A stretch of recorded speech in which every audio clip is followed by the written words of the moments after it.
આ તરફ ઉત્તર ગુજરાતના બનાસકાંઠા જિલ્લામાં માવઠાએ ખેડૂતોની દશા બગાડી દીધી। પાલનપુર, અમીરગઢ, દાંતીવાડા, ડીસા, વડગામ, દાંતા સહિતના તાલુકામાં ગાજવીજ સાથે વરસાદ ખાબક્યો। વીજળીના કડાકા અને ભારે પવન સાથે ખાબકેલા વરસાદના કારણે ખેડૂતોના પાકને નુકસાનની ભીતિ છે। ભારે પવનના કારણે રાત્રે કેટલાક વિસ્તારોમાં વીજ પુરવઠો પણ ખોરવાયો। વીજ પુરવઠો ખોરવાના કારણે લોકો મુશ્કેલીમાં મુકાઈ ગયા।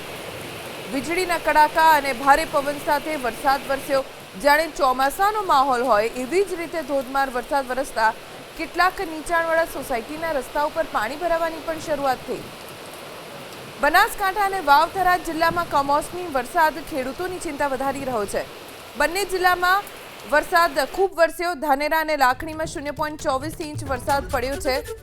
થરાદ, સુઈગામ અને રાહમાં 0.16 ઇંચ વરસાદ વરસ્યો છે। ગત રાતથી જ વાતાવરણ બદલાયું।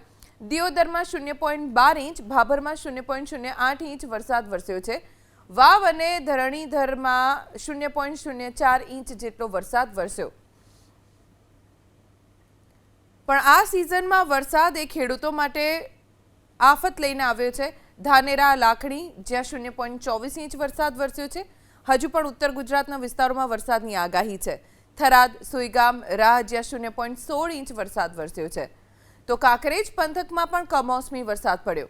શિહોરી, થરા, ઓગડ સહિતના વિસ્તારોમાં માવઠાના કારણે એરંડા, ઈસબગુલ, ઘઉં, તમાકુ સહિતના પાકને નુકસાનની ભીતિ છે। પાક કાપણી સમયે જ વરસાદ વરસ્યો છે, જેના કારણે ખેડૂતોની ચિંતા વધી ગઈ છે।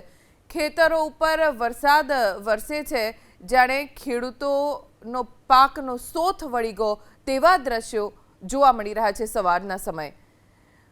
ગત રાતથી જ ઉત્તર ગુજરાતના વિસ્તારોમાં વરસાદ છે। ક્યાંક તો ધોધમાર ચોમાસા જેવો વરસાદ વરસ્યો, જેના કારણે ખેડૂતોની જે અવદશા થઈ છે તે જુઓ।